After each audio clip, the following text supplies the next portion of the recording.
Good evening, everyone. How are we all? Well, thank you. Good, thank you. Is everyone's microphones and cameras on? Does anyone have any questions about that? No. No? I'm good. It's on. Before we started, I just wanted to run through a few things for inclusivity and appropriate language. No swearing, obviously, and we all use inclusive language. Racism and discrimination aren't welcome, and this session fosters a safe, respectful, welcoming, and inclusive environment where we all feel safe to contribute. Last week I emailed you all a document. I just wanted to go over your responses quickly to make sure everyone's on the same page about the scenarios. If anyone needs any support with this, just let me know. Yeah. So your responses submitted, it was just the self-assessment document. I noticed a few people weren't confident with the Excel, using Excel, the Microsoft software.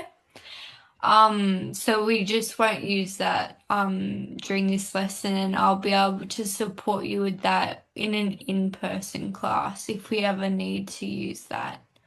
Just letting you know that we won't be using that, so don't panic. Awesome. Um, Over the next few sessions, we're going to be covering WH&S in the workplace, relating specifically to childcare. But in today's session, we'll only be covering 2 points, and next session we'll be covering the last 2 points. So the points we'll be covering this session are how to ensure we are following safe work practices, as well as how to implement safe work practices. Does that sound okay with everyone? Yep. Okay, cool. So moving on.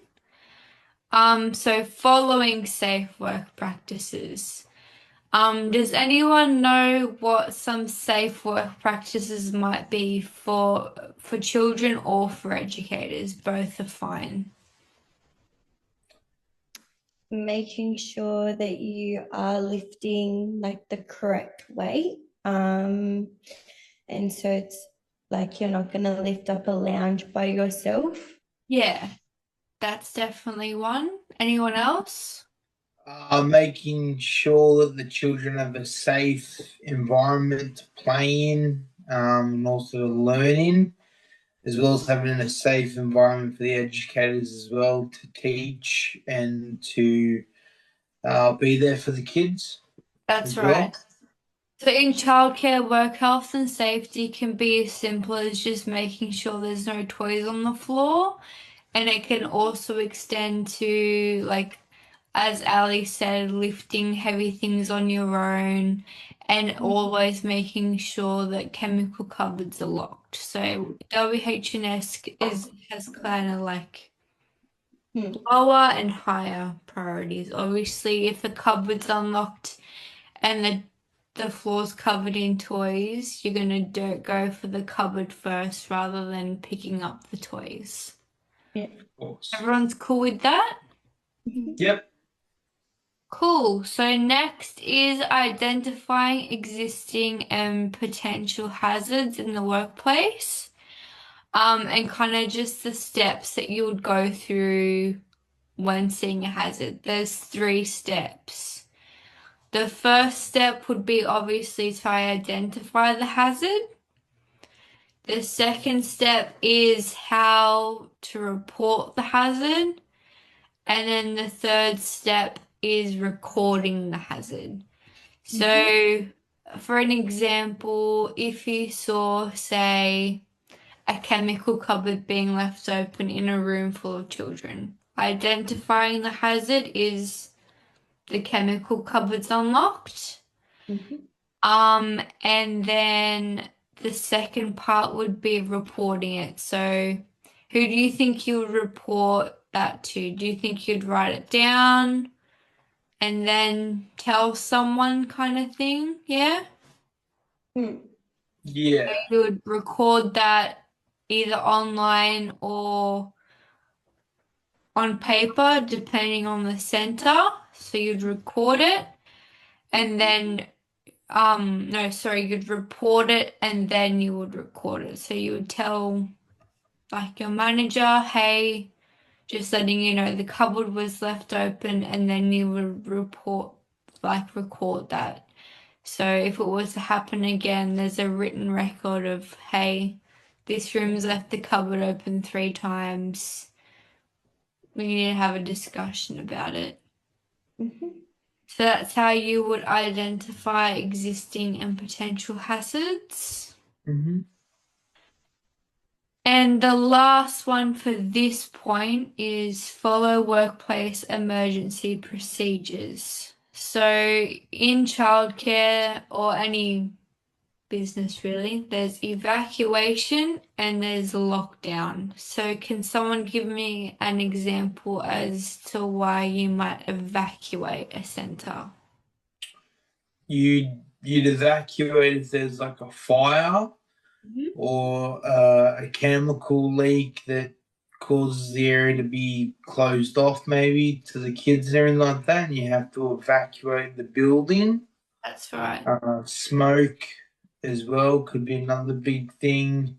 Mhm. Might not be a fire necessarily, but it could be smoke within the air, which can cause like obviously a dangerous environment for kids and educators. So obviously to evacuate would be a great idea. Yeah. And can someone give me an example as to why you might lock down instead of leaving the building? There could be an intruder on site. Hmm. That's right. So it's usually a dangerous person on the property or a dangerous animal. So Mm. if there's something that's dangerous outside, usually you'd lock down, but if something's dangerous inside, that's when you evacuate.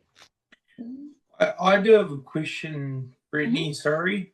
When it comes to having an intruder or an animal or something like that around, do you then wait for your manager to let you know that everything's fine to then obviously open back up and come out of lockdown? Do you just sit and wait for that, obviously, that call to come through? Yeah, you do. You wait for either the manager, like the center director, or the Mhm. WHS manager. So they Okay. usually control the lockdowns, evacuations, all that kind of stuff. Yep. And then after the lockdown or evaluation, every room then fills out a piece of paperwork, Hmm. just giving feedback on how they went, how the children were, just feedback in general so that next time we can continue to improve the procedure. Okay. Okay. Awesome. Yeah, that was a And really good then question. yeah, and sorry, and that paperwork obviously varies to each center is different. It could be either paperwork or it could be an iPad, like you said, That's or right. filled out electronically. Yep, Okay, awesome. that's right. Does anyone have any questions so far for that? So we've done the evacuation lockdown, how to identify existing and potential hazards with the step 1, 2, and 3. And we've done what are safe work practices for children and educators. Is everyone okay with that so far? Yeah. Yep. Okay, cool. So moving on, we're now gonna do implementing safe work practices and procedures. So when implementing WHS procedures, we do that. We make sure that we follow the procedure set and just that make sure everything's like we're following all the procedures, but we don't actually develop the procedures or policies. That's more of a manager position. But just so you know, there are 4 steps when identifying and implementing safe work practices. The first one is obviously developing the policies and procedures, which is done by management. The second one is implementing a management system, which is establishing a safe culture, training employees, and just to make sure they're aware and enforcing the policies and procedures within the room. So that's the management system. That's where we come in. Um, and then just monitoring improvement. So if while implementing the WHS, if we have any problems or feedback, we just let the WHS officer know, and then they kind of just do with that feedback what they do. So developing the policies and procedures is step one, which we don't do. Implementing a management system is where we come in, and then monitoring for improvement is kind of where we and management work together. So if they notice something in the rooms that they don't think is right, they'll let us know. And then if we have any feedback, we can then let them know. Okay. Is that okay for everyone so far? Yeah. Okay, cool. The next one is identify and report incidents and injuries. So obviously in childcare there's going to be a lot of injuries and incidents, as you're probably aware after being in the childcare setting for a while now. Mm. Um, When reporting, it's pretty similar for educators and children. So if an educator were to hurt themselves, they kind of go through the same system as to when a child hurts themselves. There are a few differences, but it is basically the same. So usually in centres these days it's filled out on an iPad, but you might come across a centre that still does it manually, like writing it down. So you kind of take a picture of the injury itself. I'll do children first. You take a picture of the injury if it's visible. So if they've scraped their knee, for example, you take a picture of the scraped knee. You just fill out the form really. So usually it will go, what happened, where did it happen, how did it happen, um, who was there, um, and then if you gave first aid. So if it's bleeding, obviously you'll put a cold compress on it, or you'll wipe it away or wash it with some water and apply a band-aid. And then you send that off and the parent will sign it, and so will we. Just so they're aware on pickup, they don't come and pick up their child and they've got a bruised knee and they didn't come in with that. And also for our records too, to say, look, mum was aware, she signed the paperwork, it did happen here, it wasn't that bad, we've taken a photo, just to cover ourselves. Yeah. That's just for a scraped knee. But if it were, say, they hit their head, it would be a bit different. So anything above the shoulders, we have to call home because there is risk of a concussion. Even if they just slightly bump their head, we still have to call home because we aren't doctors. Like, we can't say, oh, they're fine. They might not be fine. They might go to sleep and then wake up really unwell, which is a sign of a concussion. So if they've hit their head, you then fill out the same report, and then just say that you've called home, they answered at this time, they've signed it, and then that's kind of it. So if they've just bruised their leg or like scratched like the side of their neck kind of thing, you don't call home. But if they've hit their head, you will call home. So that's for a child. Does anyone have any questions so far? No. No?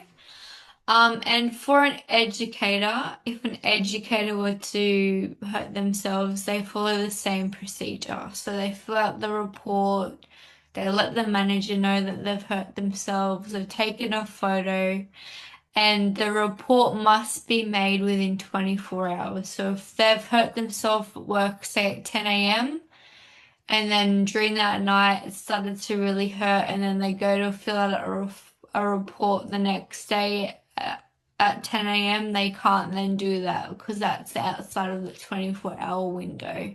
So if you hurt yourself at work, it's really important to make sure you fill out the report within the 24-hour window, or the work can't really do anything if you've hurt yourself really badly. Mm-hmm. Anyone got any questions so far? No. No? Okay, so the last one for today's lesson before we go on to our quiz is take actions to maintain safe housekeeping practices in the workplace. So in childcare, there are usually 3 windows where most of the housekeeping's done. That is morning, afternoon, and night. So in the morning staff will have a checklist to go through to make sure everything's done.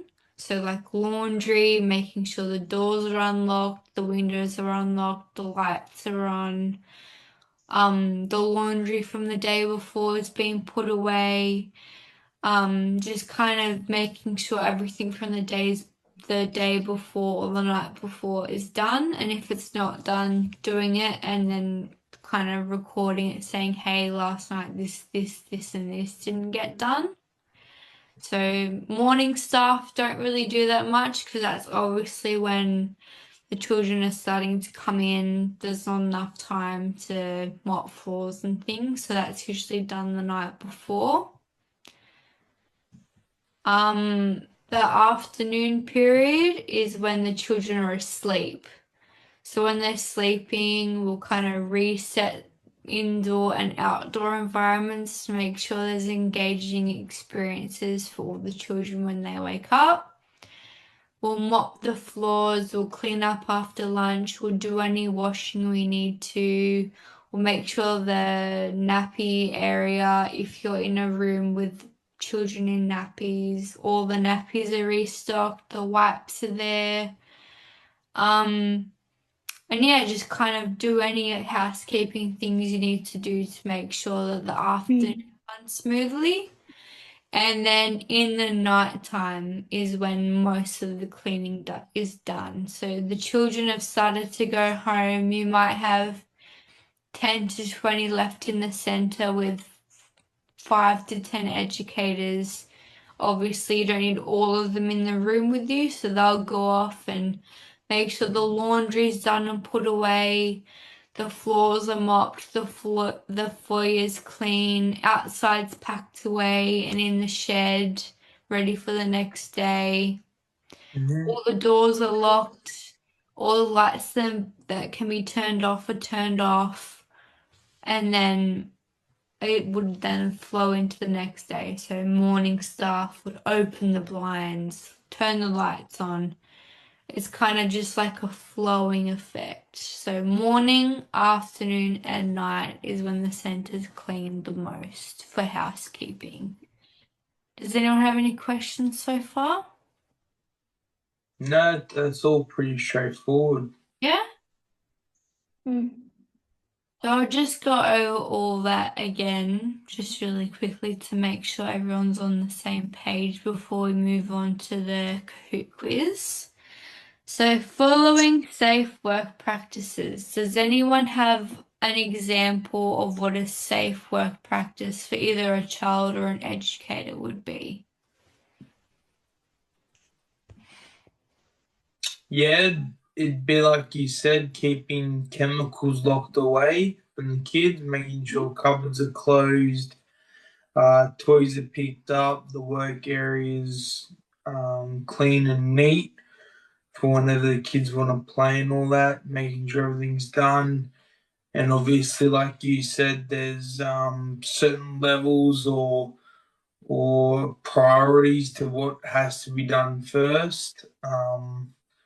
And like you said, if there is a cupboard open with chemicals, you're going to put that away and keep that closed over cleaning up a couple of toys on the floor. Mhm. That's right.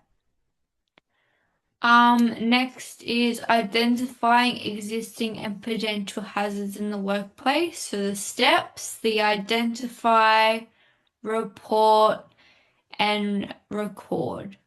So identify the hazard, report it to who you need to, and record it somewhere just to make a note that it happened for if in the future it happened again. There's a running record of that. Yeah. Evacuation and lockdown. So evacuation is for things outside. So things inside. So fire, smoke, chemical leak, you evacuate.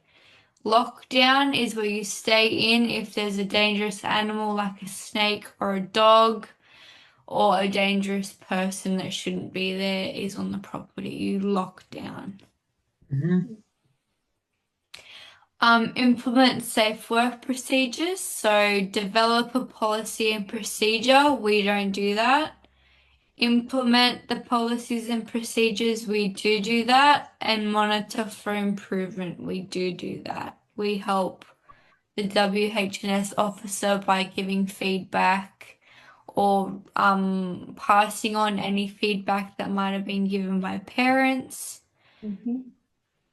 Identify and report incidents. So employee injuries are the same as children's injuries, just done within the 24-hour period. And if it's above the shoulders, we call home.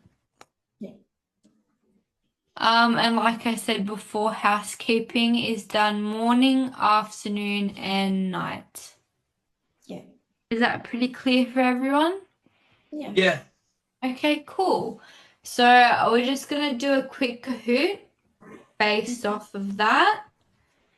I'll quickly just share my screen with you and get the Kahoot up for you.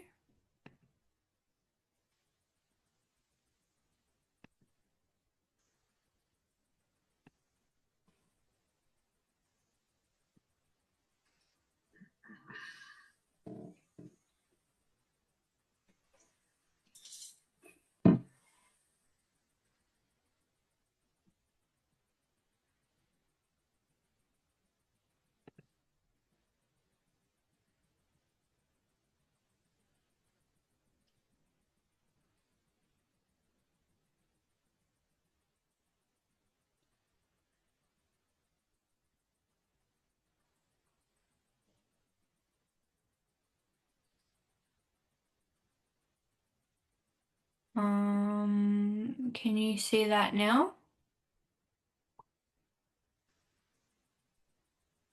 Yes, I can. Yeah. Yeah. Does everyone know how to use Kahoot on their devices that they're choosing? Yes. Yeah. I do. Okay, cool.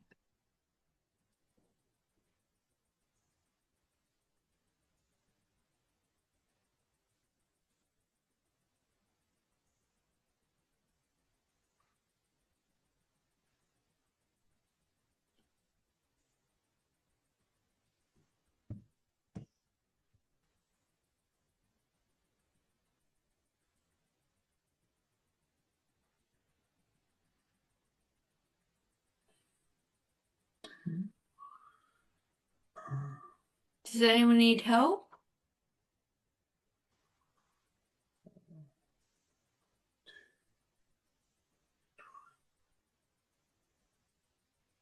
Are you all good, Chanel? Yeah.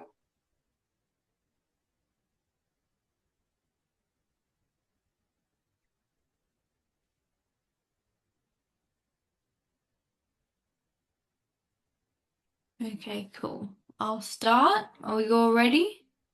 Yeah.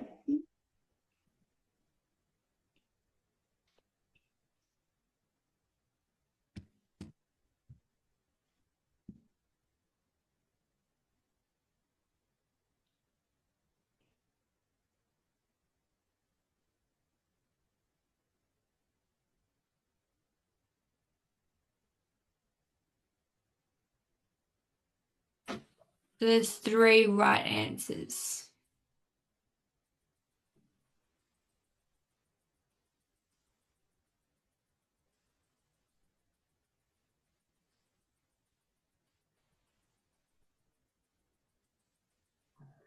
Good job.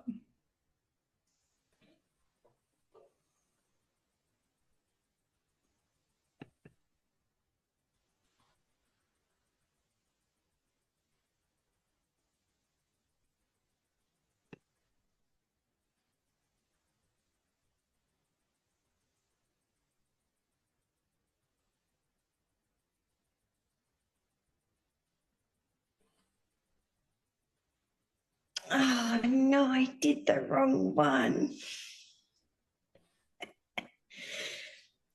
Oopsies. All good. There are some in there that I purposely made a bit harder.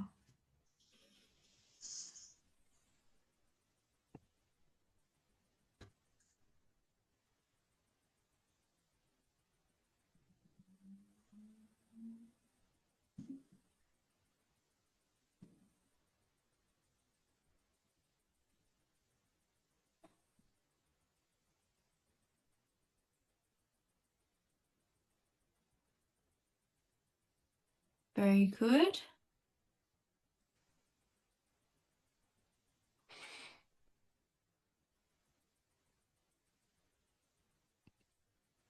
Oh, you got a streak going. Good job, Chanel.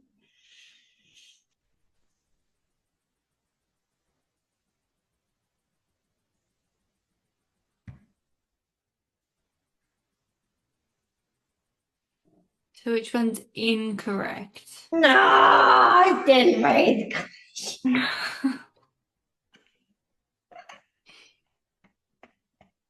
Poor Ali. Started off so strong. Oopsies. Damn, Chanel. Can I say?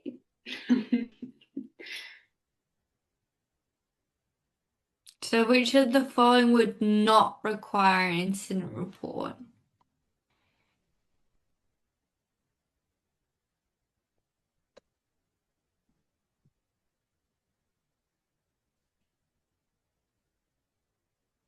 Some of you were tricked. Wow. Would not require an incident report. Oh, I didn't read all of them. Yay!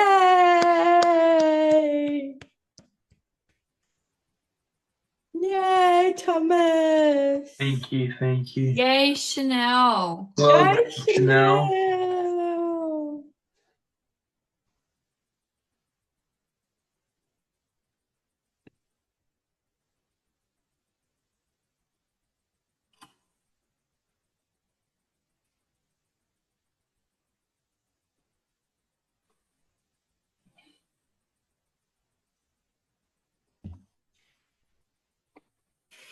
So that's now done.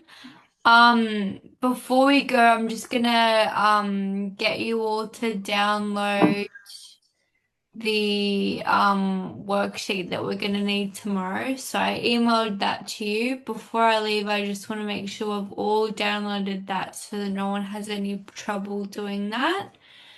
So open your email for me and then just let me know when you've downloaded the document and then I will let you go.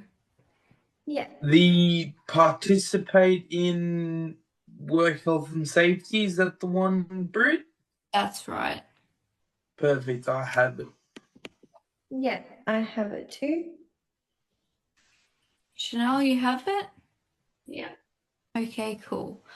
Well, our next lesson will be in 2 days. Just make sure you've completed that document because in our next lesson we'll go through the answers to that. Okay. Amazing. Okay, cool. Thank you Thank so you much, so everyone. much, I'll see Thank you you very in 2 much. days. Thank you. Thanks. Bye. Bye.